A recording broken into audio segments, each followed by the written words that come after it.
Hello, welcome.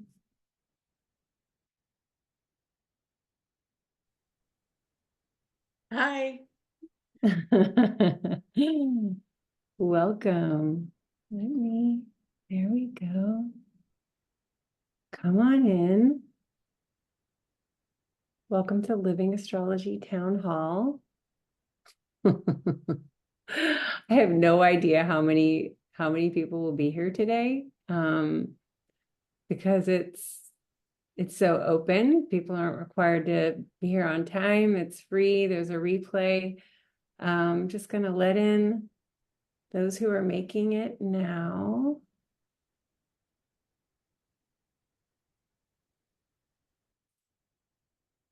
Okay. Welcome to the Living Astrology Town Hall. Welcome to everyone listening in the future. I'm Britton LaRue. And I wanted to call this gathering for those of you who have the book, who may be engaging with it, enjoying it. Things may be coming up for you as it's moving through your life, as it's asking you questions and you're asking it questions. And I thought it would be beautiful to have a forum where I could read for you. I personally really enjoy hearing authors read their own words, and I I'm looking forward to just kind of getting into the spell of the book myself and just sharing with you and letting you receive my voice. Almost the whole first hour will be something like that. So you're welcome to have like camera off, just receiving, just experiencing it as like almost like a sound bath, just letting the voice take over and let it be anew. Many of y'all have probably already read the introduction, which is where I'm going to read from. But maybe you haven't, and this will be the first time, and it'll be almost like an audiobook for you. So the introduction lays out all like the heart of the book, the things that I've wrestled with and found to be true about astrology, and that led to this book. And I feel just really proud and excited to be able to share what came through in the introduction with you today. And even if you didn't come with any questions, like maybe you're just like here to receive, maybe you don't have any questions, but maybe listening to me to read something will bloom, something might emerge for you. So I'm really excited for the second half, or the final third of our time together. Thank you for being here, because I would really love to learn about how the book is moving through the lives of other humans. For a long time, the book was, me and my computer, like me and my tarot deck, and me and my meditations, and me and my journal. And then it left me, and a year later came out as this. and looks very different than when I wrote it, because I wrote it in Word doc, but thank goodness for Angela George, who is such an artist and made the book so beautiful. And thank you to Gibbs Smith, this publishing house that really put a lot of money into this, with 4-color printing. And they just were so attentive and so such good listeners. And all of this shocked me. I didn't expect to be so supported, but here we have this beautiful, beautiful book that you can hold in your hands. So I presume you all own it if you're here. Thank you. If you don't own it and you're thinking about it, thank you for thinking about it. And for anyone listening in the future who owns it or is thinking about owning it, thank you. I've always loved books. One of my favorite things about the workbooks that I've created was just dreaming of people holding them in their hands and imagining these books in all these different places, like where the life of the book, it moves out and it's on people's tables and bedside, it's in people's overnight bags, it's in backpacks, it moves to used bookstores, it has its own life, each book. And hands, like hands are such a human thing. And I love feeling into the life of this book beyond myself, and so I wanted to hold the town hall to just feel connected to that through our conversation. So thank you for being here. You're welcome to share things in the chat, or you're welcome to kind of like keep it dark and cave space and be quiet as you're here. However you feel like being is perfect. If you are feeling a question coming through, like maybe you already have one, I'm inviting you to just hold the question. Maybe you have your journal with you. Maybe you have a piece of paper so you don't forget it. As I speak, you might find that there's something that comes up that you want to ask. So inviting you to save that till later when we'll just have all the questions at once and it will become more of a forum and a discussion. If you feel that you need to leave, but you are hoping that the question can come through and then maybe you can hear me answer it later on the recording, that's no problem. Just put it in the chat. I hope I see it. I can't promise I will see it, but because once I start going here in just a sec, I really want to feel connected to the spirit of the book, and I'm just gonna kind of let it take over. And I probably won't be looking at the chat that much. So the only risk of leaving and hoping that I'll see your question is that I might not see your question. So thank you for your patience. All right. Shall we begin? So I have Living Astrology here with me now. And what I wanted to do is start with the prelude, which is how the order in which I wrote it. At first I was like, shouldn't I do the prelude last? Because then I know what I'm talking about. But actually the first words are the words that came to me first, which are, and it was the moon that claimed me first. So I heard that when I was in, I wrote it from a very mystical place, and I really heard that as like through my channel, and then I just started writing from there. And why I would want to read you the prelude is because it's personal, and it's how I personally came into this approach.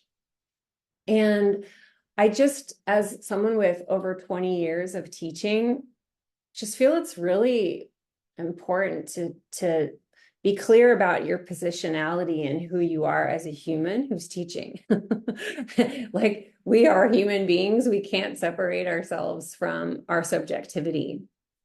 Something that I get as like a critique sometimes in like hecklers sometimes critique me for like, oh, so you think you can just have a subjective approach, like as if this isn't a 2000 plus year tradition that we're following. You just think you can just make this up. And it's like, yeah, we're actually all having a subjective experience, and every astrology book you've ever read came from someone's subjectivity, whether they're laying that bare or not.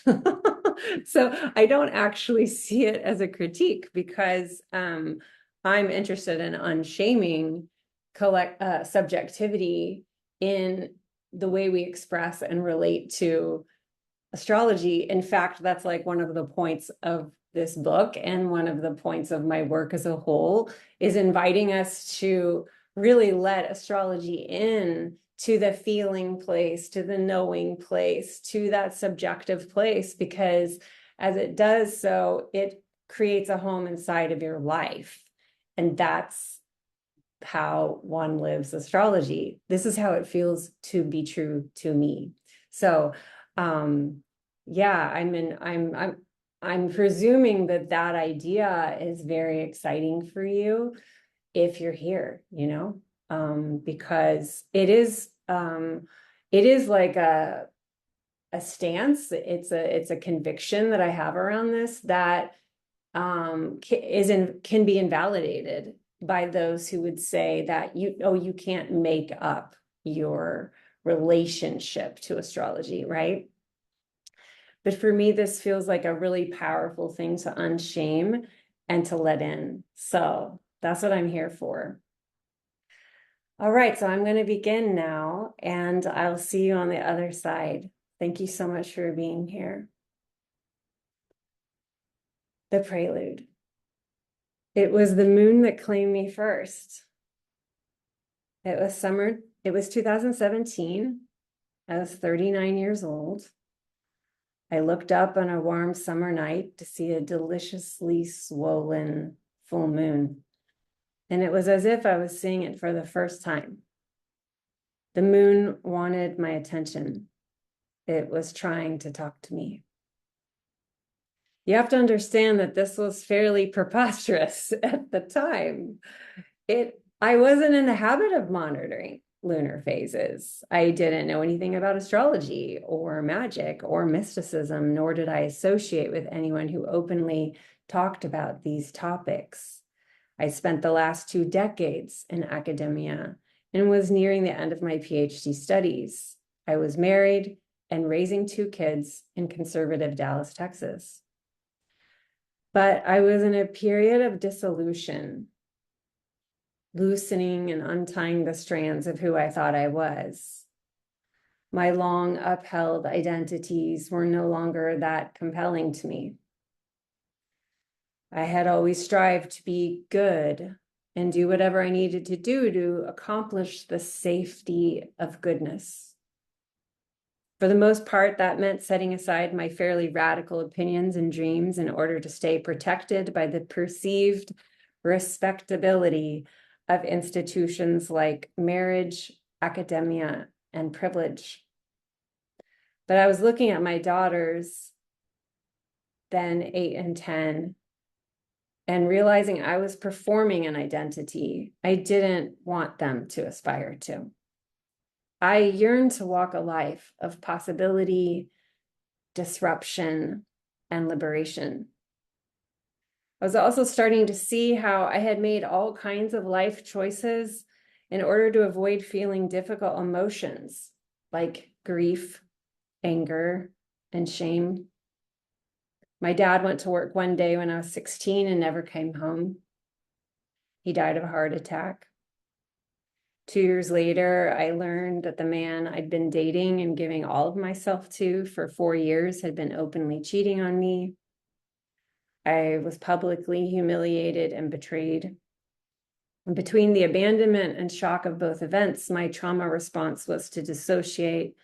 And in college, I discovered that alcohol can be a reliably comforting friend. Numbing is intelligent when you don't want to feel anything. After so many years of not listening to an authentic, eternal yes or no, I realized how little I trusted myself. The consequence of not listening for my truth was that I regularly participated in my own disempowerment by ceding authority to other people. I saw that because of my patterns of overworking and taking on other people's needs, I was often too depleted to access my inherently joyful self. In my bones, I craved to remember her. In the cracks that opened up with all this new consciousness, the moon started talking. The moon called to me saying, "Come home." The moon's first lesson was an invitation to slow down and tune into my inner voice, something I'd been terrified to do. Why? Because some part of me knew that if I heard myself name what I wanted and didn't want, my world would have to change. I wanted to be out of my marriage. I wanted the space to hear myself from a place of truth. Beyond that, I didn't know what would come next. I just knew that the contract I had made was currently living in was forged from my trauma, from not fully participating in my life. This change would be confusing to people. This change would mean being judged by people. This change would even hurt people, people I loved very much. I looked at that moon on that summer night, and it was as if I saw my own reflection for the first time. It was both loving and firm. It's time. Like ice melting in the sunlight, I let myself surrender to a state of change that was initiated by this huge no I was ready to notice and name. The no to my marriage included a no to social conformity. It was certainly a no to financial security and a comfortable lifestyle. It was a no to many friendship ties, and it was a no to a lot of old goals and strivings that were never really mine, but which I had taken on in the partnership. That no was a spell. In the liminal space of my separation period, new pathways and possibilities emerged that I'd never considered before. A lot of magical and mystical things started to happen. While receiving a massage, I had a vision of a circle with crescent shapes on either side, and I knew this symbol was being shown to me as a tattoo to put on the left side of my torso.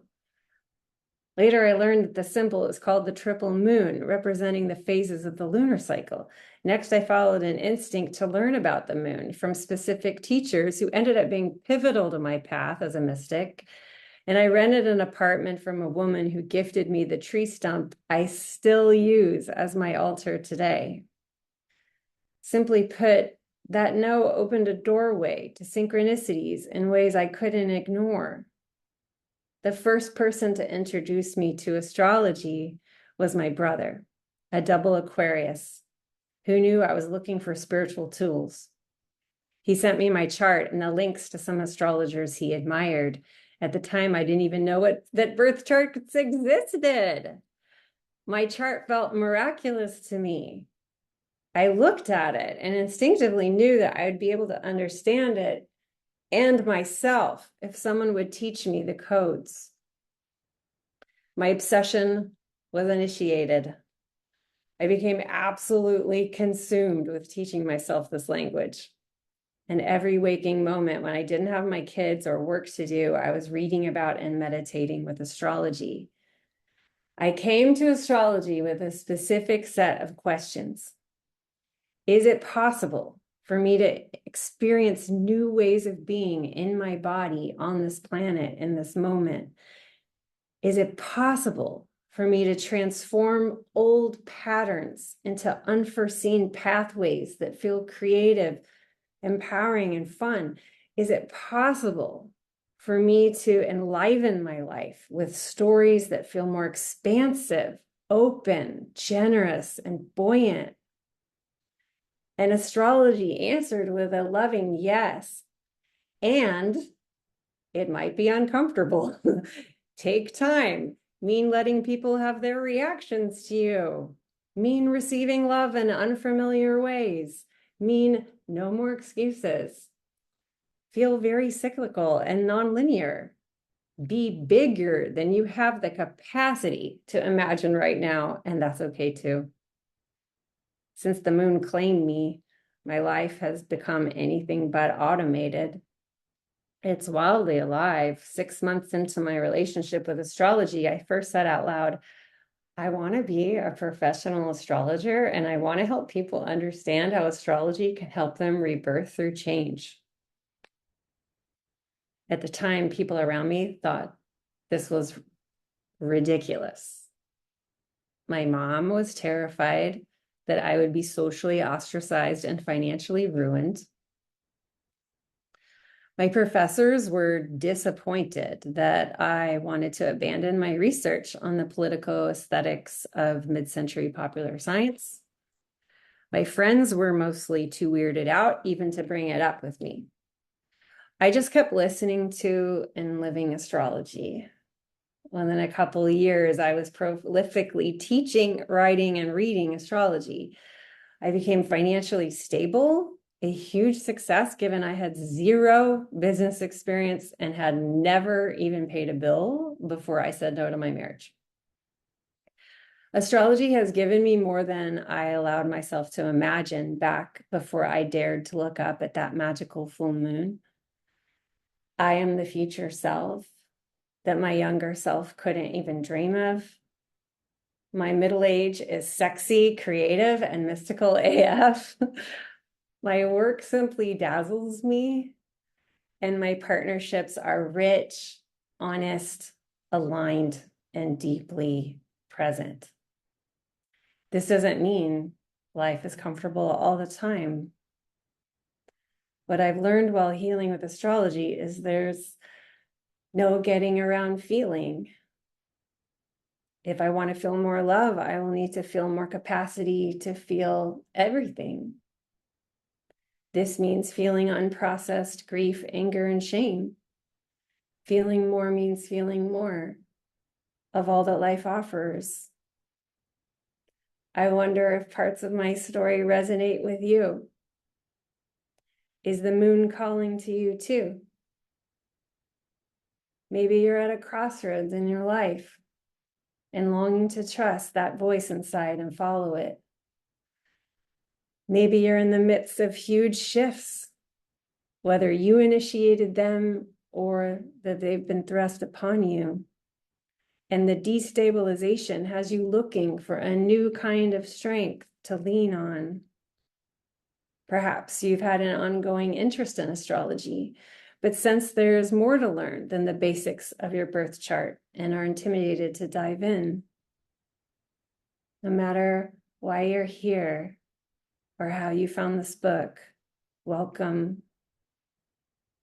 Like moonlight on a forest path, may the words you find here illuminate your own knowing. May my voice be a bridge back home to your own. One of the most powerful aspects of astrology is how it encourages us to reframe experience in magical language, which is the core of what we'll be doing together throughout this book. The way I discuss astrology may feel different to you. I may challenge your prevailing assumptions about what astrology can be and how it can help you in your everyday life. This book does not have answers. This book is a question. What does it mean for you to live astrology? Thus ends the prelude.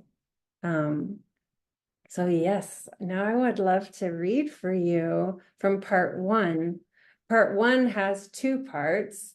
It has like the approach, the heart, really, the what circulates through the rest of it, so that's the heart of what this is. And then the second part of part one is how to use the book, and it gives some understanding around why I've structured it the way that I do, and supports you in how to relate to each section, and also just like why. The why is there, but also the how, and inviting you to connect with like the actual structure of the book. The quote I chose for the opening page is from Linda Sussman, whose book, The Speech of the Grail, we read in my container known as The Magician's Table. The subtitle of her book is A Journey Towards Speaking That Heals and Transforms, which I feel that astrology to me is like a grail language. Ooh, that felt emotional just saying that. So the quote is, "Imagination is never reached by knowing where one is going. One knows one is in the right place only after one has arrived." And it's like that spirit of just following it, where there's no certainty. This astrology that I'm interested in is not a certainty path. It's a mystery path. So it's letting the imagination guide you into the unknown and trusting. That's really at the heart, I think, of this approach. Welcome to Living Astrology.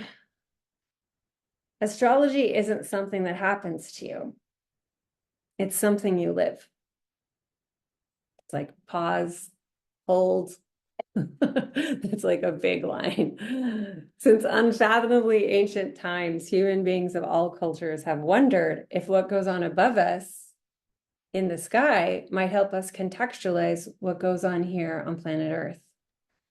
Astrology as a system has guided our species in tracking how the patterns and relationships of the celestial bodies correlate to patterns and principles of human experience. The snapshot of any celestial pattern is known as a chart. Charts show us which signs of the zodiac the planetary bodies are located in at any given time, as well as information about the planet's relationships to one another in that moment. So regardless of whether we're looking at a chart from the past, present, or future, astrology always relates to time.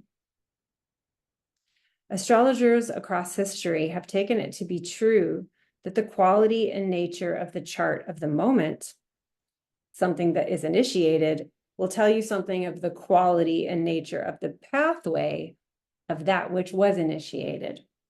Whether we're looking at a business contract being signed or someone's life. The most common chart then is a birth chart, the natal chart, the snapshot of the moment of a person's birth. Astrologers ask questions and explore possibilities about the experiences of their client by studying their birth chart. Today, those of us living in the West have inherited an astrology of many lineages. As a wisdom tradition, astrology suffers from the shame of delegitimization from both Christianity and the scientific community since the Enlightenment. This is baggage that must be acknowledged by anyone who seeks to learn here. Astrology is taboo, but this wasn't always so. If you're interested in more information about the history and different lineages of astrology, there are many great books to guide you. In the face of so much invalidation, the astrology I discovered back in 2017 was, and in many ways remains, one made to perform its validity as an entertaining personality test and future predictor. While that brand of astrology has certainly solidified its place in our zeitgeist, that's not what I'm interested in here. I participate in an emergent discourse in the astrological community that seeks language for a more holistic approach. Let me explain. I understand astrology as a living, responsive system. My approach is an animist's one, which sees astrology as part of the interconnectedness of all beings. In my learning community, I refer to the cosmos as the cosmic body. If the cosmos has a body, then it's a living being that includes Earth and everything and everyone on it. This cosmos isn't a separate thing up there. It's right here.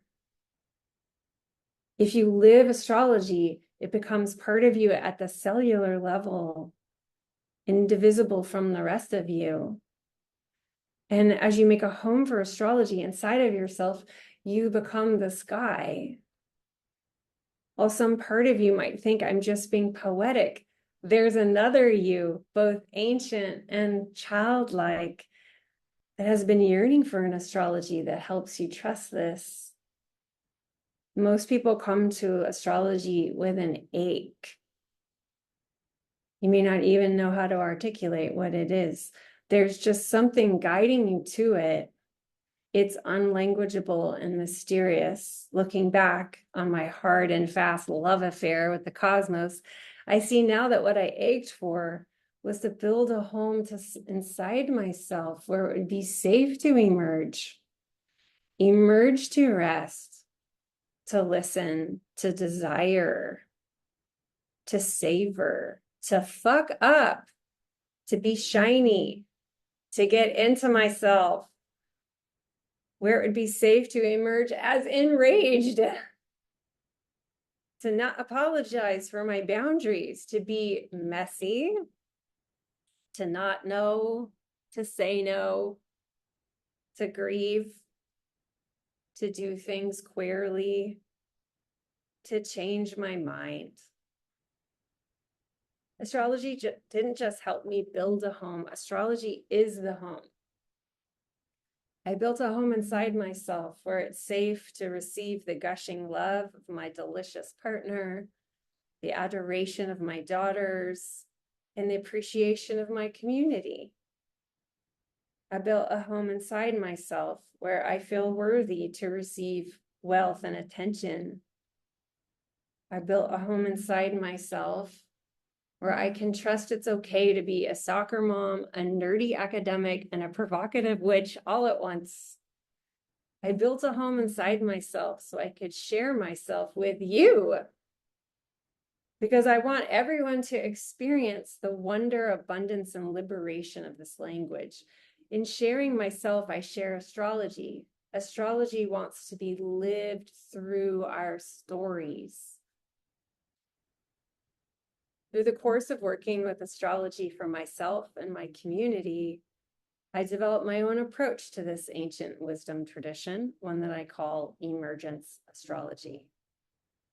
Emergence astrology is interested in helping us participate in the present moment, the only place where we can create, where we can love, and where we can show up. This is no small task, because the present moment is triggering. All astrology is a time practice. It's the study of both time and cycle, something that continues moving no matter what we think or try or feel. Both time, like everyday being in a body, and like capital T time, the whole of it we're trying to fathom. They're triggering because we can't control them. We can't know for certain we'll be okay. Emergence astrology wants us to hold ourselves in the present so that no matter what happens, we feel okay, whatever that means in the moment. Emergence astrology wonders, what does it even mean to be okay? Can it be okay to be messy? Can it be okay to be alone? Can it be okay to be confused? Can it be okay to not know? Emergence astrology wants you to call yourself out of the past. Emergence astrology wants you to come back from the future. Emergence astrology invites you to be here in the present moment, listening inside. Let the cosmos talk to you about what wants to emerge. Emergence astrology says there is no future potential. There's only that which emerges in present time. Because as I began with, astrology isn't something that happens to you, it's something that you live. Hence the title of this book. Throughout this book, astrology will support you in reframing your stories in its magical language. For in addition to being a practice, it is a wisdom tradition, it is also a language. And like other languages, astrology takes patience, practice, and immersion to grow fluency. Unlike other languages, astrology doesn't care about right or wrong so much as it wants to empower you to feel into your own intuitive relationship to it. In an astrology reading, as in this book, there are three players: the astrologer, the querent, and the magic of astrology. Together, we are collaborating in this moment in time to conjure the most resonant language to inspire you to hear your own knowing. For astrology to be spoken the way you've been longing for, you need to feel yourself inside of astrology, and you need to feel astrology inside of you. And for this to unfold, you have to surrender any hope that astrology is an outside authority with answers or predictions. Answers are within you. I will show you how to find them. What living astrology is and isn't. Astrology is a vast wisdom tradition. It's literally impossible to know everything about it. You could spend your whole life studying it and never get bored. You can have hundreds of readings and still learn something new about your chart. Astrology itself is less of a discipline and more of a body of ideas, dreams, symbols, questions, invitations, and codes to enchant, guide, heal, and infuriate you. The astrology I share with you here is a broken lineage that is messy and fascinating. I didn't realize when I dove in that there are many astrologies: Vedic, Chinese, Hellenistic, modern, archetypal, evolutionary, medical, and so on. Whether ancient or fairly new, each astrology has its own reason for existing, with precepts, techniques, and rules that relates to its specific histories. For my part, I acknowledge on the one hand that all astrologies are inseparable from their histories and were written by human beings with unique positionalities, biases, and motivations for needing the service of the stars. And on the other hand, I also hold that astrology is bigger and beyond any specific historical way of considering the planets and how they engage with us. Astrology to me is a language for speaking the divine and naming what feels mysterious, numinous, and otherwise unlanguageable. It unites us and helps us know we're all connected to a cosmic body greater than our species, planet, or universe. From this perspective, all voices are valid, even and especially those new to this tradition. I invite you to trust in the channels you dial into as you allow astrology to talk to you. It's my take that anyone engaging with astrology is an astrologer. There's no governing body decreeing who gets to be anointed with this authority to share their astrological wisdom.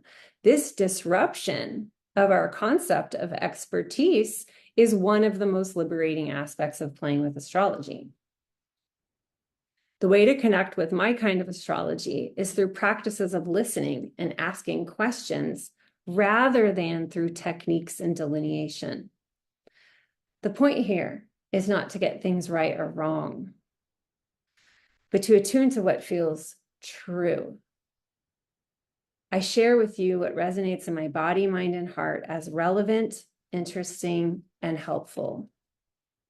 Those three adjectives have been what I look for since I stood in front of my first students in 2001, teaching 7th grade humanities. If something doesn't seem relevant to the lives that you're living, if the topic doesn't zing as inherently interesting to me, and if I can't connect how a story or a skill might be helpful to being human, then I don't really want to spend time thinking about it. So through that subjective lens, Living Astrology is a framework that grew out of my own quirky personal self-care practice. As I said in the beginning, I came to astrology when I was at a crossroads. I wanted to reorient to myself before I made another move because I had lost myself along the way. I wanted to find rooms in the house of myself that I didn't know were even there. I wanted to know my own reflection without seeing other people's version of it. To that end, I chose not to enter into a learning container with a teacher or community, instead following the hermit's path of the autodidact. When I began creating this process for myself, I began with the lunar cycle. The new moon was in the sign of Libra. I opened a portal inside of myself called Libra and went exploring.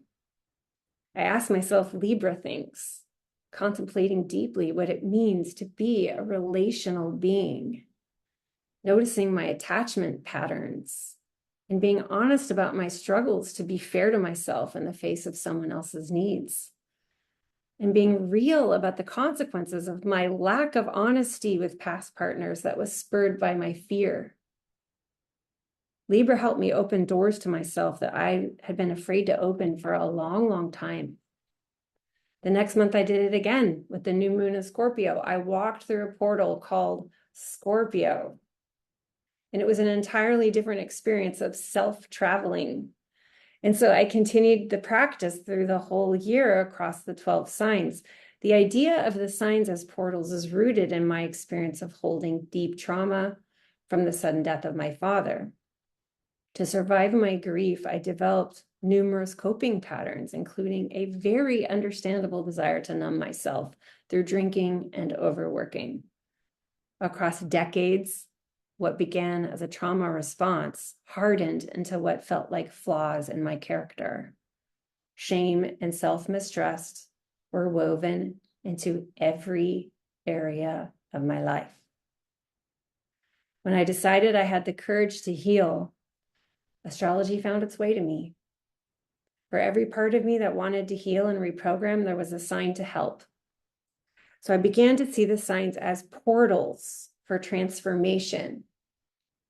Each sign has its own guidelines for the death process we crave in order to rebirth. Caution: when you approach the signs as portals this way, your world will have to change. The practice of learning about and holding my truth month to month with each sign is the basis of what I'll be sharing in this book. We will move together from sign to sign every 30 days with the movement of the sun. As the sun moves into each sign, you may notice, both in yourself and in those around you, more expression of the traits and feelings of that sign. Both the wondrous and less delightful expressions of each sign may intensify. In Scorpio season, for example, you may feel you have an increased capacity to speak your truth with more courage. And you also may notice patterns around any unprocessed trauma you carry. One of the central ideas of my work and of this book is that if we're aware of these shifts before they happen, we can meet them gratefully and lovingly. Living Astrology offers you a monthly guide to practice the numinous. We need structure and dependable rhythm to hold so much expansiveness and mysticism month to month, season to season. Living Astrology is a practice of aligning with the present and clearing out the past. It's a practice of showing up to participate in your life with vigor and bravado. It's a practice of listening to your dream field and willing things to happen that feel beautiful, resonant, and right for you and your ecosystem. It's a practice for healing and reprogramming. And because it's all practice, not prediction, the only way to fuck it up is to not show up. Whether you're feeling raw, prickly, hungover, hangry, or anything else, just show up and the practice will guide you through. The signs are portals to different types of remedies and nourishment. Emergence astrology is about accessing the deeper wisdom of the language, which counsels you in seeking medicine where we hurt. Tell me where you ache, and I'll tell you which portal to enter for balm. As you show up, sign by sign, to learn and to listen to yourself, you bring the sky into your body. You build a home where you're safe to emerge as you are.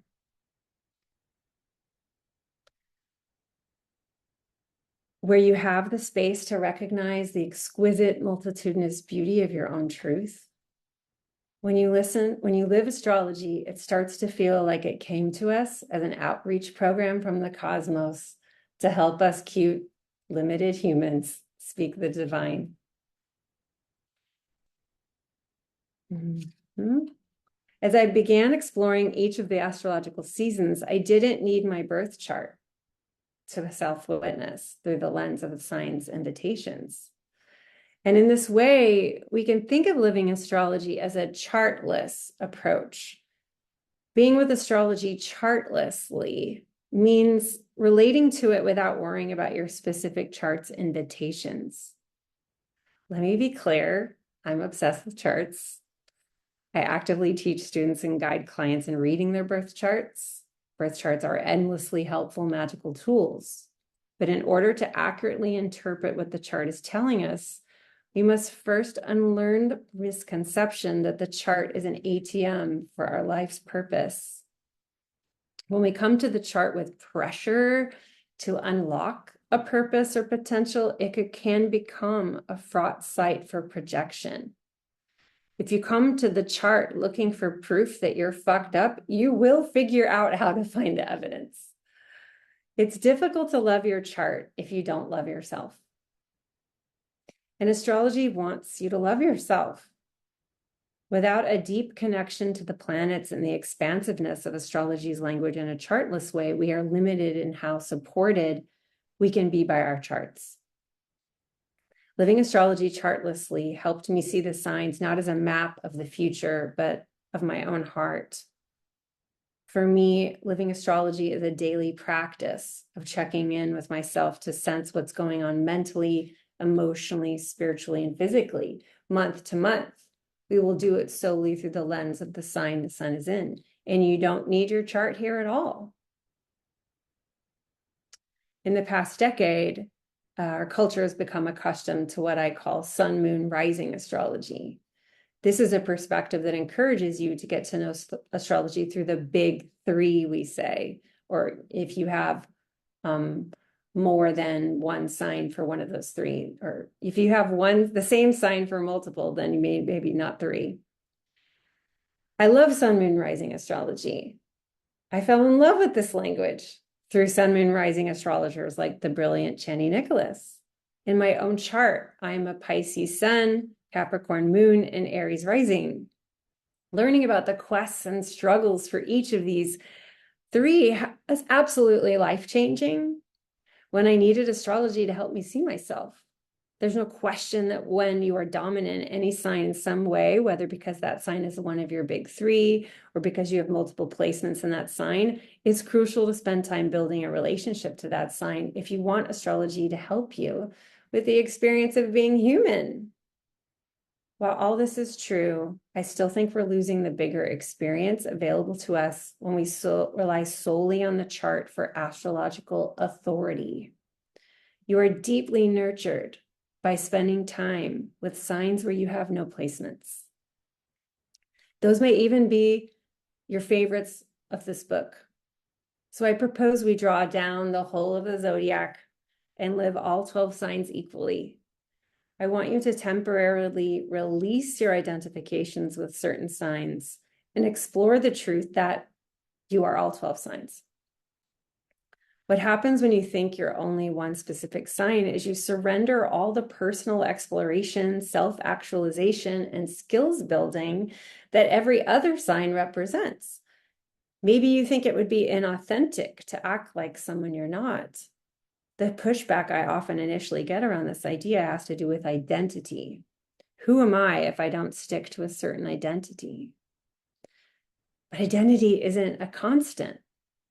It changes and evolves as you grow and learn. Think about how your interests and skills have adapted across your life thus far.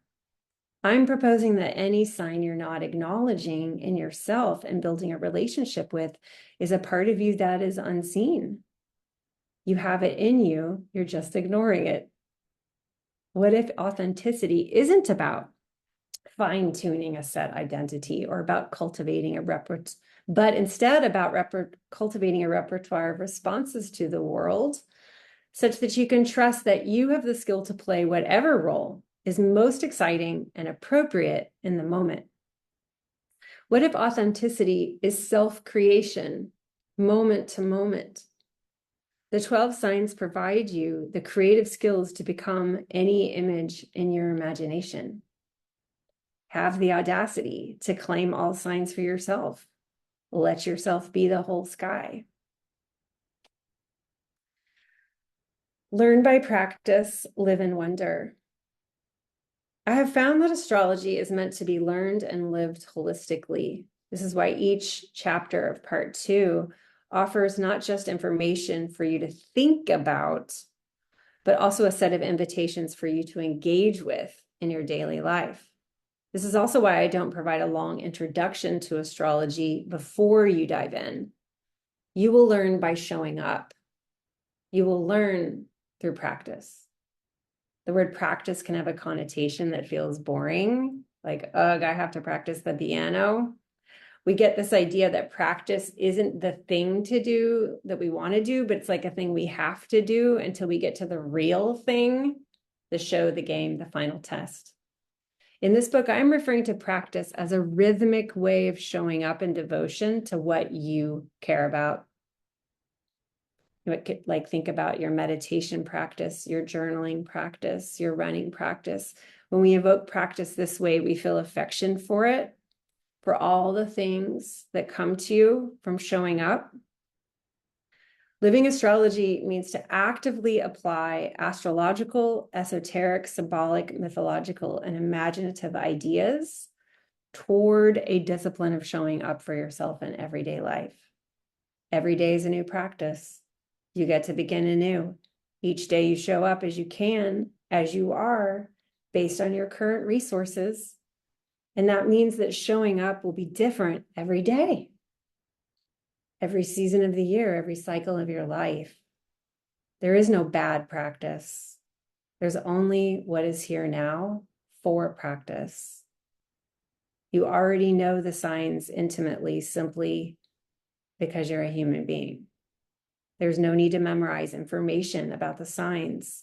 If you're a beginner, let what you're learning land inside the parts of you that already know expressions of each sign from simply being here. Astrology doesn't want to be tracked and filed in your head. Learning astrology is a process that can't be hurried or managed. Take some space to unlearn the programming that you don't process things. If you don't process things quickly, you're behind, or that there's a problem. When you move through the signs slowly, month to month, the language will drop in to places where you can't forget it because it's a part of you. And you can't be wrong about what feels true to you. That is only something only you can determine. Let living astrology unfold on its own time as you engage with it across the year. I'm going to skip a little bit because I'm reading longer than I thought I would. The practice of astrology is a vow of love for yourself. When you decide to show up for astrology, what you're doing is deciding to show up for your life. It's a commitment to live here and participate. It's a choice to give yourself permission to matter. As you grow fluent with astrology, you will notice that the signs and planets start hanging around your field of awareness, wanting to be in relationship with you in a regular way. When you nurture these relationships, you expand your tools for being human. And what happens next is pretty miraculous. The more you love yourself through the practice of astrology, the more you find you have compassion for others, from your loved ones to people you'll never meet.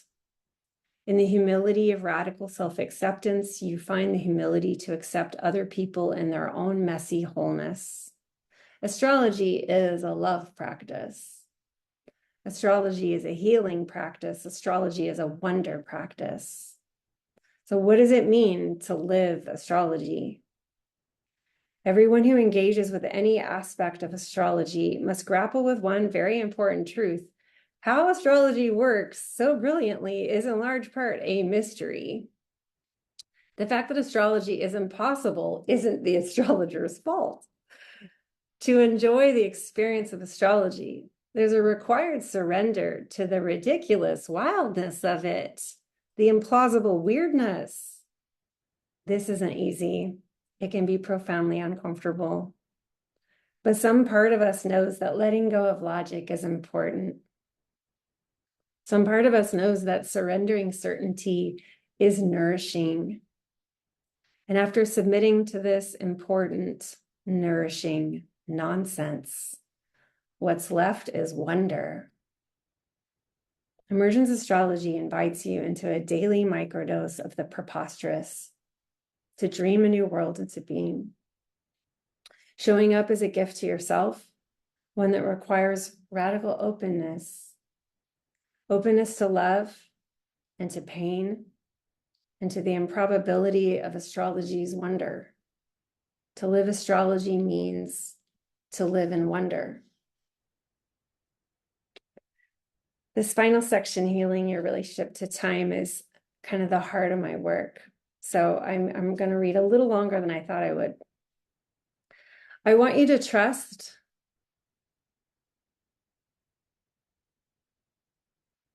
I want you to trust that the wonder you seek is inevitable. It's giggling in its hiding place, sensing how close you are, excited to see the delight on your face. I want you to remember how wonder already lives in every moment you let yourself be enchanted by the strange and startling beauty in all things everywhere. I want you to notice how wonder animates your world when you approach anything like it's the first time and like it might be the last. In this way, wonder might be the most powerful tool for living in a world governed by the poignant truth that change is the only sure thing. The tricky thing is that we sweet humans are designed to fear change because we fear time. We fear time as the devourer of all things we love. We fear we're not using time the way we should. We fear unproductive time will be wasted time. But with this book, you're going to be invited to radically shift and heal how you relate to the experience of time. Modern humans have an especially complicated relationship with time because of the urgencies of capitalism and the instantaneity of technologies for communication. And this has had consequences. If a state of wonder in the present moment is hard for you to access, it's not your fault. You've been conditioned to dissociate from the soft and slow experience as if your life was at stake. Of course, wonder feels destabilizing if your body has been conditioned to constantly chase a future. You can have compassion for how difficult it is to trust wonder if you're always running out of time. Urgency is what scarcity feels like in the body. A wonder-based position is not bypassing real pain, real violence, and real grief. For it is numbness that bypasses these traumatic realities, and wonder is not numbness. Wonder is destabilizing because it doesn't bypass. Astrology helps us increase our capacity to hold so much high sensation. In this way, increasing capacity for wonder will actually increase your capacity to feel anger, grief, and pain. Astrology wants you to rewild to time. For thousands of years, astrology has been helping humans as a timing technology. In order to receive its medicine, you need to become approachable to it. I want you to take responsibility for becoming approachable. And all you need to do is listen. Make no mistake, astrology is about path making, not path finding. Path finding requires the belief that our path is out there somewhere. And if we were better at adulting, we'd figure out where it is and take it. When you approach astrology as a path to follow, you presume there's a path at all. Emergence astrology proposes that there is no path stretching out in front of you. There's only path making. The path emerging exactly where you are in this moment.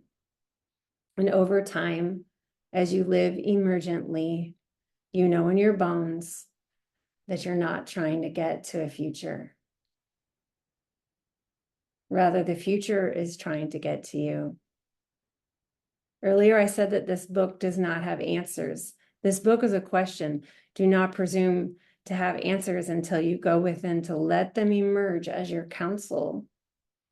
The magic is the appearance of your own voice seducing you again and again, moon to moon, from a place inside. As you start to trust that voice, you'll follow it, your path emerging in the dark as you walk it. The more confident you become in your own path making, the more you realize that you feel safe to trust life, which is to say, to trust change. In that sense, astrology is very much a technology for laying down the tracks for the timeline you dream of walking. I speak often of the younger self, the present self, and the future self. It's my philosophy. You always have access to the wisdom of all your ages. The future self I discuss throughout this book already exists inside you now and is someone you can turn to for counsel. Overculture tries to sell us on a different version of the future self. Its version is all about maximizing potential, but it is never attainable. Overculture's future self dangles keys to your potential just out of reach, like a bully laughing at you for your inability to grab them. The future self of overculture is distinct from the one I referred to. And here's the hot truth. There's no such thing as potential.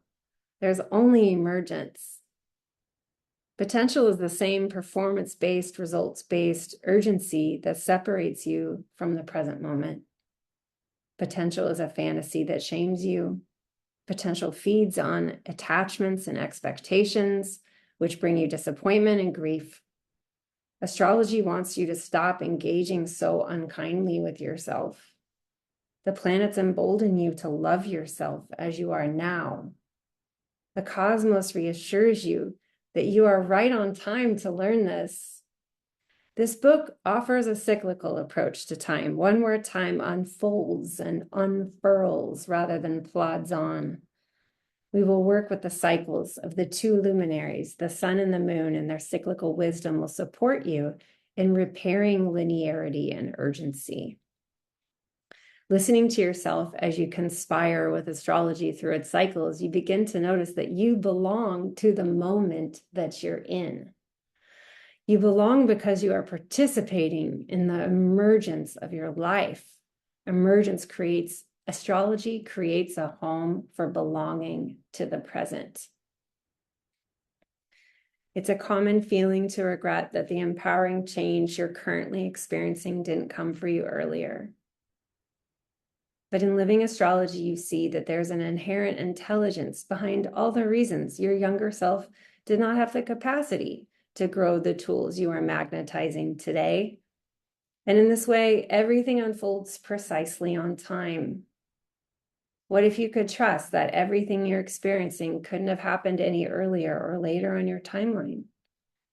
What if it was always meant to be right now, that you have the realization, the revelation, the transformation that's here for you today? What if the planets have all along been conspiring to bring the shifts of the cycle you're in? What if you're right on time? Astrology creates the conditions for you to notice what you truly want, as well as what you're not showing up for anymore. Astrology helps you trust that you know the way. This is the gift of showing up to the cyclical practices. You notice the conditions for empowering change because you've been listening. These conditions feel like cracks, the rupture that appears when an illusion is shattered, and you trust you have the bravery to stand what you see.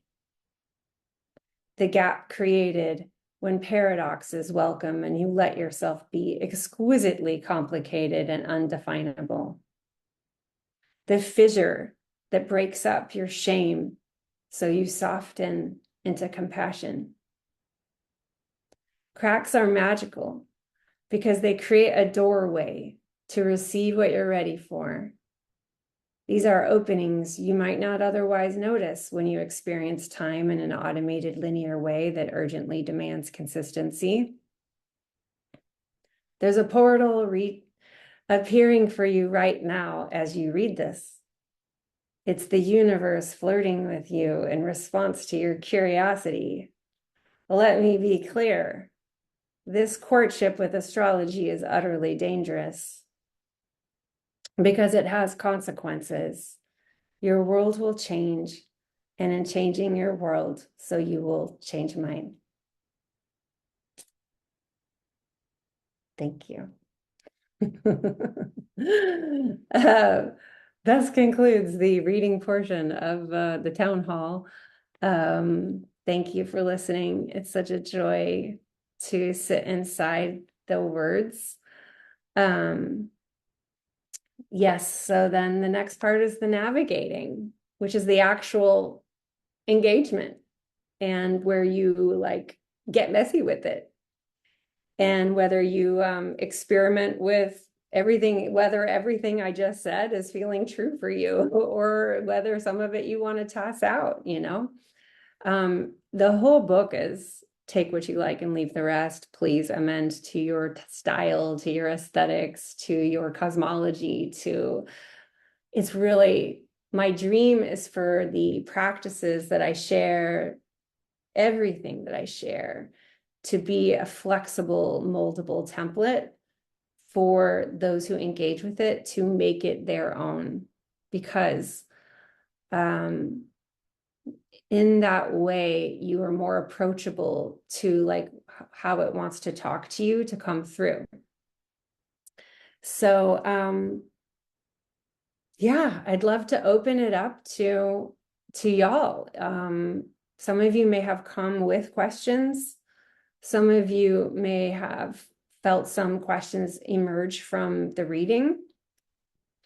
And I'm welcoming anything from actual like stuff in the book, content, as well as anything about the creative process. If you would like to learn more about how I created the book, so that it's like a physical object in space, to like navigating being a human who launches a book,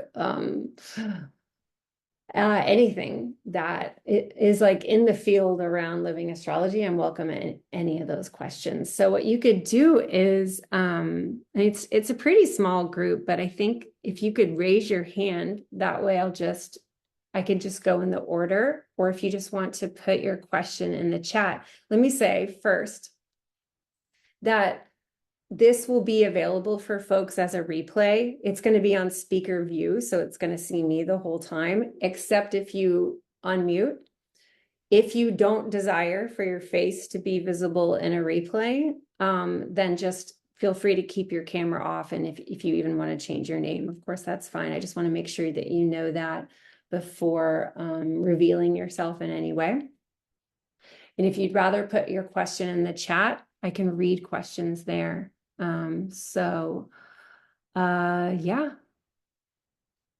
I'm here for you.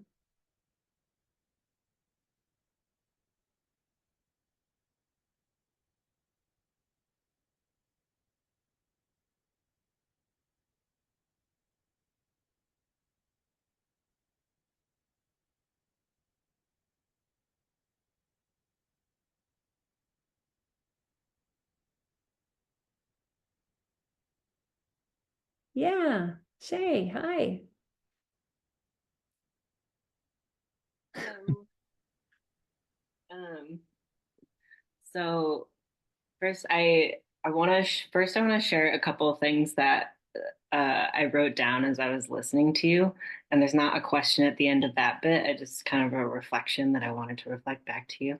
Maybe you have a response to that, maybe you don't, and then I have a more specific question at the end. Um, but I wanted to say that I love the openness of your approach, the way that you make space for all ways of being, not just to find what is correct or even just correct for you, but to like open up that space to play. Um, And this language has made me feel like my own like very unconventional approach that I'm taking to learning astrology is like okay, and like not just okay, but like allowed, but also not just allowed, but that like it doesn't have to be allowed. Like fuck being allowed, you know? um and it's like helped to me to like grow a trust in myself and like what wants to come through and what I feel connected to beyond myself. Um and uh that like what comes through in my like personal connection with cosmic bodies and their movement is like true whether or not it aligns with traditional knowledge, and that like truth is like a much broader and wilder thing that we have been led to believe. um and me kind of becoming comfortable in those beliefs and opening up to them has been in large part in like kind of being in dialogue with your work, so thank you for that. So much for that. Yeah. Um, and then the more specific thing I'm curious about is so far your experiences with self-publishing versus being published. Yeah. Just kind of whatever comes through. Yeah. Uh, well, thank you first for that um, reflection. Like I couldn't be any more proud of anything than that being how it feels. That's like the dream. I I like to keep dream very like open too, you know, Mm, like I love that. I'd love to name that dream, but like mystery, you choose, you know. But like if I could have named one, that would be it. Yeah, thank you. mm, Um, yes. Yeah, I just add there too that I feel like because of approaching astrology as a living responsive system, which is like a thing that you can completely disagree with, right? Like that's just my feeling about it.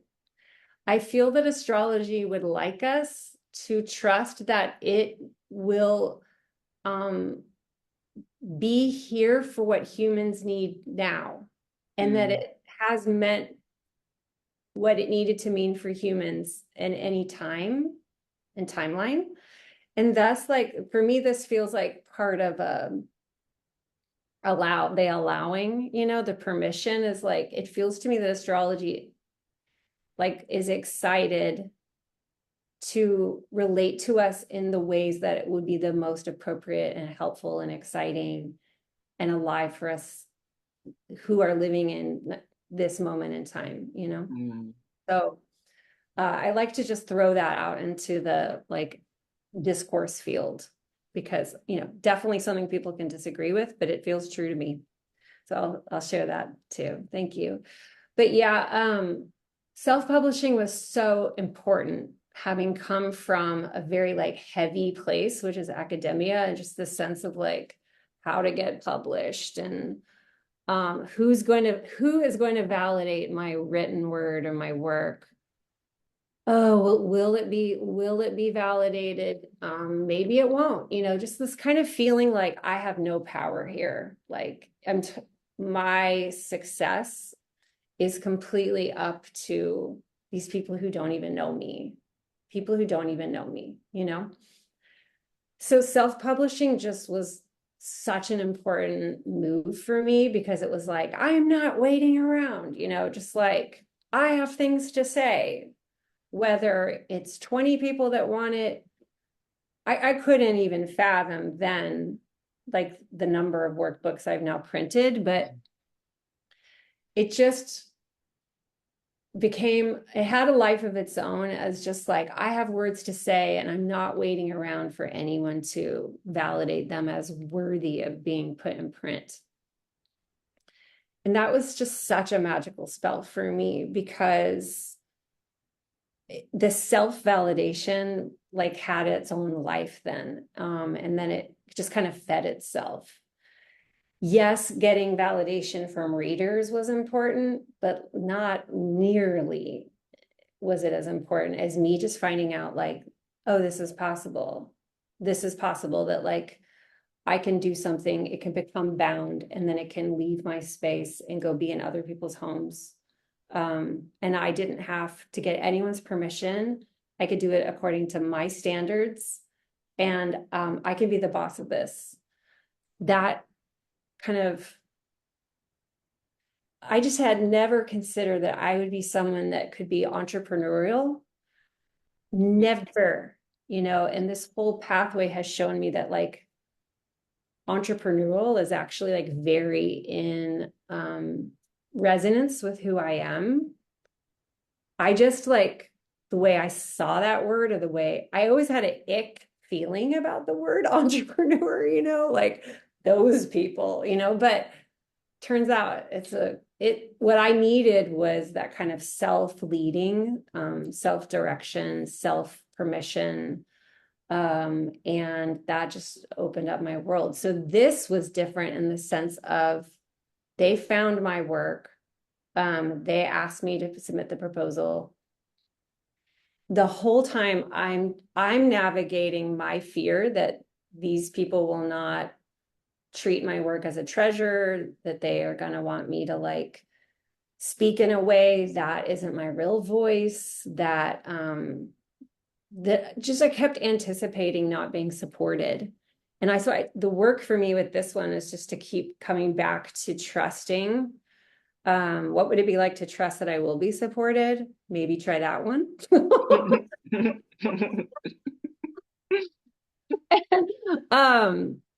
And that was really how it was.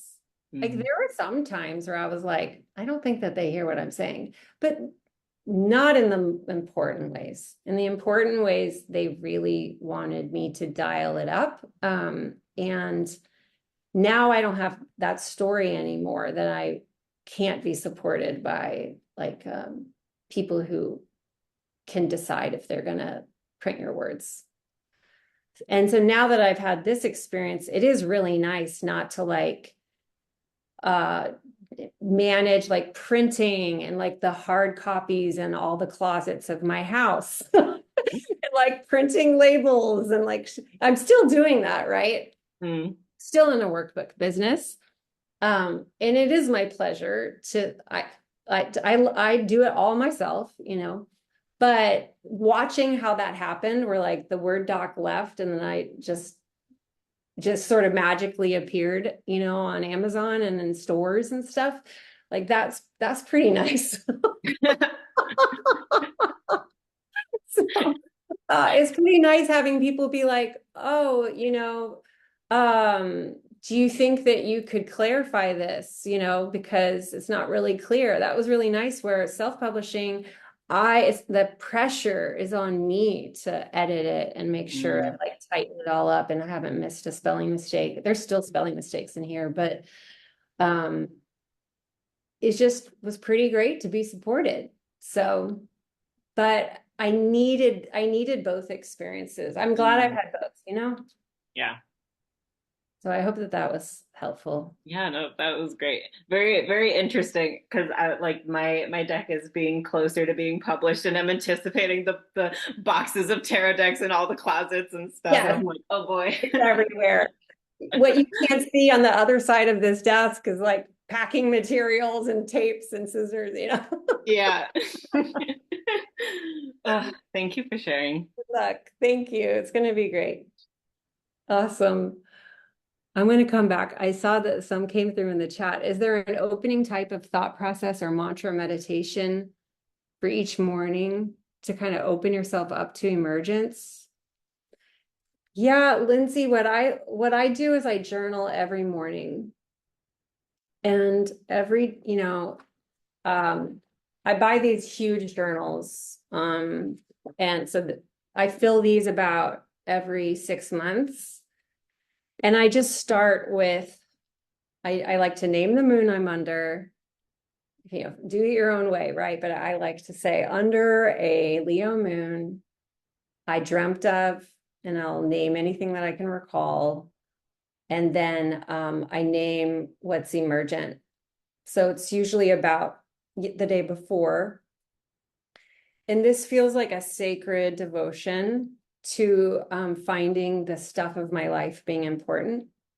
And so if you're working with the book and you're wanting to work with a practice or like the questions to live into at the front, that could be like a prompt to kind of get you in the daily habit, which you will eventually change as you make it your own, you know. But for me, it's sitting and just kind of breathing into the openness of the devotion and then doing it. So some mornings I don't write much because I'm like going back over. They're more like they just have more of a review day kind of feeling, because I do find reviewing the journal to be extremely supportive as I notice patterns that are emergent that I might not otherwise notice if I wasn't tracking the inventory. So I hope that that helps. But I used to, at the beginning, like 2017, 2018, I had mantras that I would say every day. And I know some people say like that they're very anti-affirmation, and I really hear what they're saying. Like, I understand the logic of like your brain being like, hey, dummy, you know, you don't believe that, you know, like, or like just, I can see that, except I would be lying if I didn't say that I actually found that affirmations became real. Like the affirmation that was like a fantasy, saying it every day, like very sincerely, really sitting inside of it and letting it change me. Like it made it so I just didn't need to say it anymore, because it was like, I don't need to affirm this. Like I embody it, you know? So I understand that affirmations may not be for everyone, but I have found them to be very, very beautiful. So I'm totally for affirmations. And I find that I do repeat things, but they come in more randomly now than like a specific time of day. Um, Thank you, Ruby. Thank you. Thank you. I don't have the book yet. Yes, I've been following the podcast and the series. Thank you, Azul. Yeah, the book, I was writing the book at the same time that it like the side by side with my journal, I was starting to be writing out like unshaming the signs. It's going to be like this.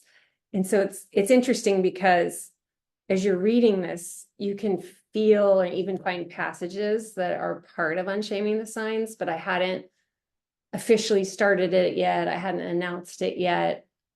I hadn't really fully committed to doing it myself, because the concept of unshaming the signs was very scary for me before I was in it. And I was like, oh, I like doing this. It's fun.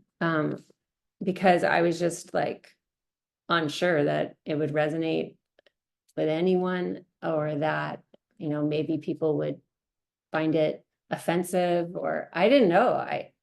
That was like a walking into the unknown project, and it's been amazing to have it resonate so much.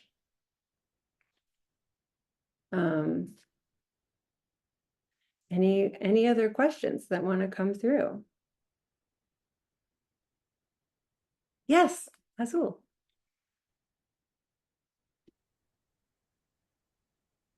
Hello. Hi. Hi.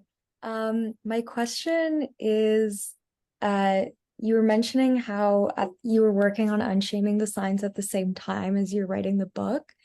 And I was wondering, like, how did you figure out, like, what, um, things that you were downloading and happening, and like how they would form, like how, like where they would go, kind of thing, like, oh, is this a course, is this a book, is this, because like I find that sometimes when I'm, you know, playing in the conceptual stages of things and having ideas come, and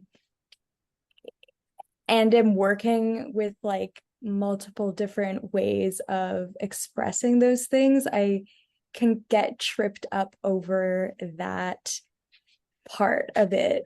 So I was wondering how you went about like organizing that and being like, okay, you know, and also second part, like organizing that information. Like, was there one journal that you kept, or was it like multiple like things all over the place?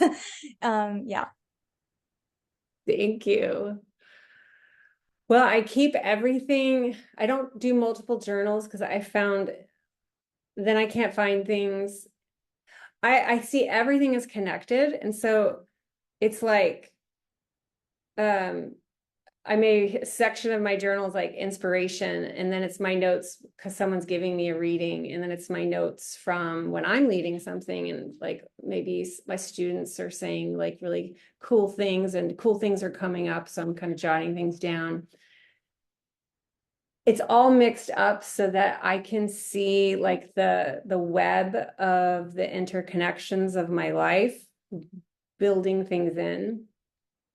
But then, so in that particular case, I knew I wanted to do something with unshaming the signs, but I didn't know what. And my cards and my guides were like, you got to finish this manuscript.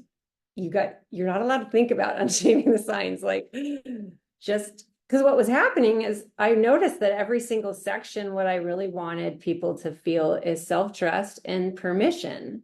And what shame does is it thinks that we don't think we can have permission or that we're allowed. And like we find problems with ourselves. So we think we have to fix ourselves all the time, and we don't trust ourselves. So we're looking at external authorities. And this whole book is really about repairing that. So it was clear, like unshaming the signs is like what I'm doing. It's a fun name and it's more direct.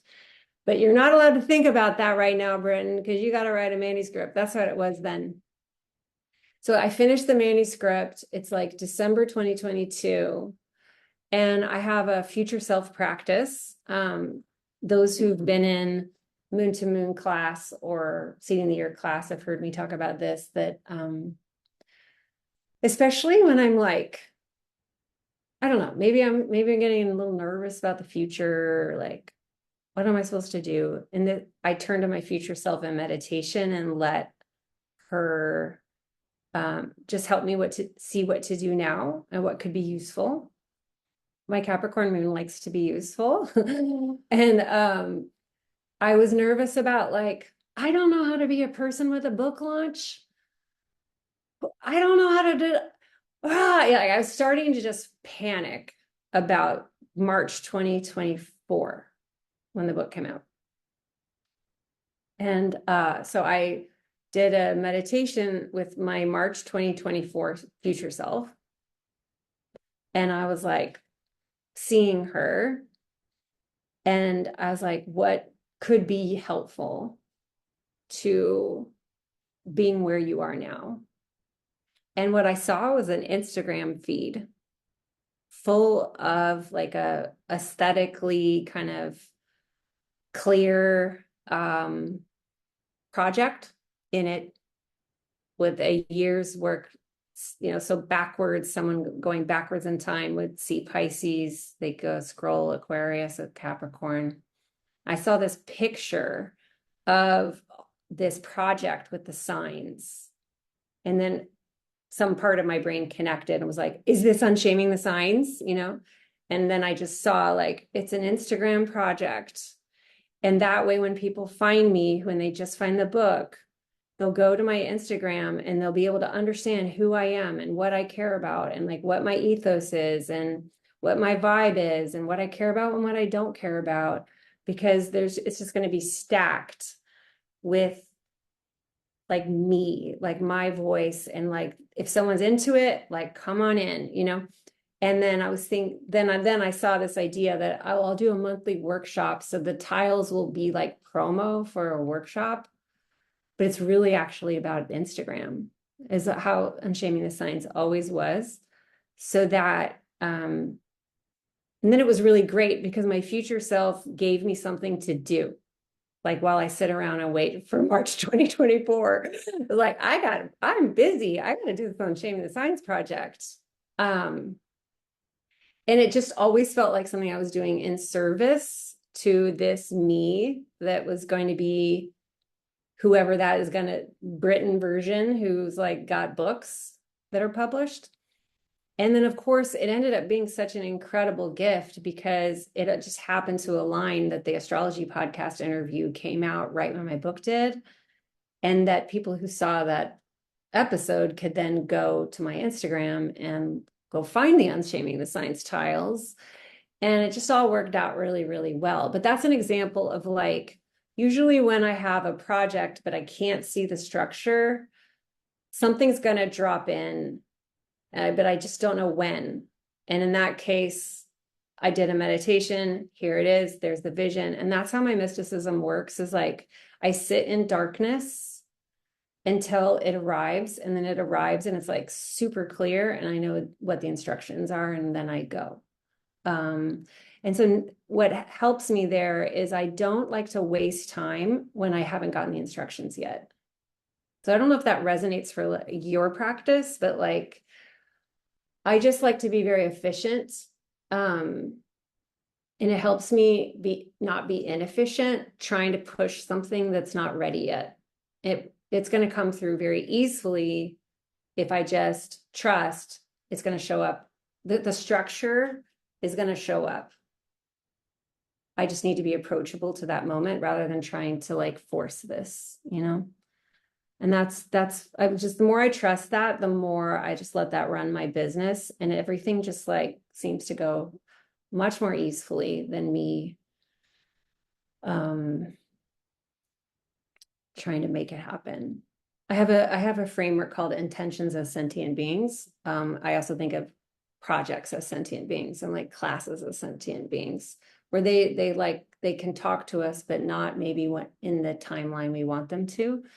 And so it's really just being relational with them, that as having their own energy, and then they'll talk to you when the conditions are ready for like go time. Does that resonate? I don't know.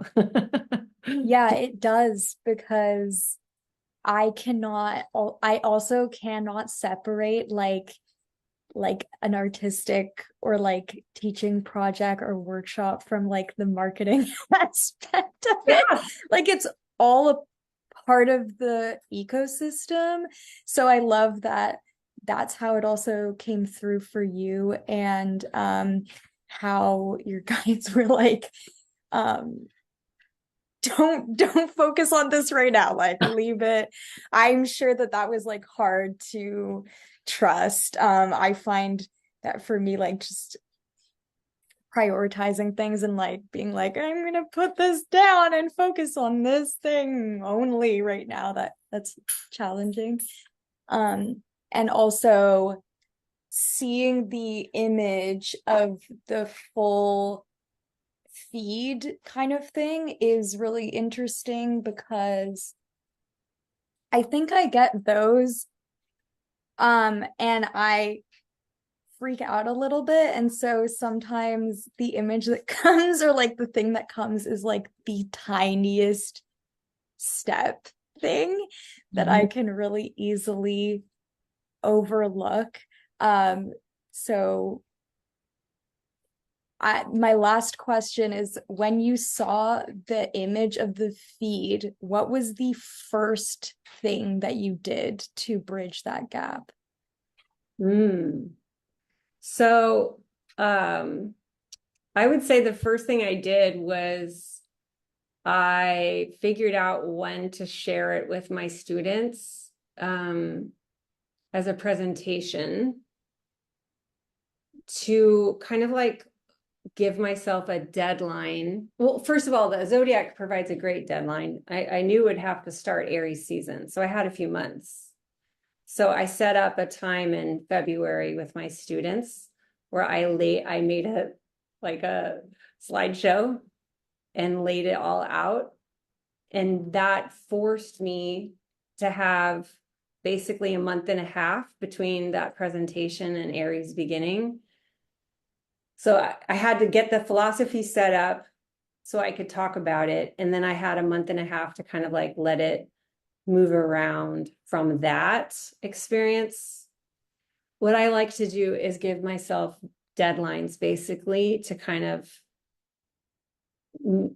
I just must have deadlines. That is just how I work creatively, or else it just doesn't ever seem to pin down into the material realm. And if I'm like forcing the issue, like students, be prepared, you're gonna hear about this. Like that is me actually making myself do it. So I would say that that was the big thing, was just so then I had about a month and a half to prepare for that presentation and really like do a lot of listening in my channel to understand like what does this want to be and what is the spirit of it. Not like what's the point, because I don't know that we ever really can answer questions like that. But I just need to get to know it, build a relationship. So, and Thank I you. know, yeah, sure. I know we've run over, but I also did promise that I'd stay if there were questions. So if you need to go, it's not rude, but I'm happy to stay if there are any more questions. Yeah.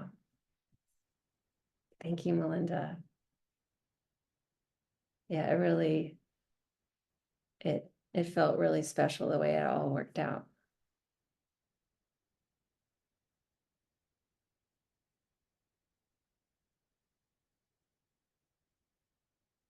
Okay. Well, thank you. Thank you for being here. Thank you to everyone listening in the future. Thank you for engaging with Living Astrology. I hope that it brings really fun things to your life. If anything, it's a beautiful thing. Thank you, Melinda. Yeah. Reach out if you ever want to ask me something, if you wish you would ask me something. If you haven't left a review for the book, I would love to encourage you to do so, to support its life in the marketplace. And yeah, have a great Wednesday. Have a great Wednesday. Thank you so much. Thank you, thank you, thank you. Until next time, bye.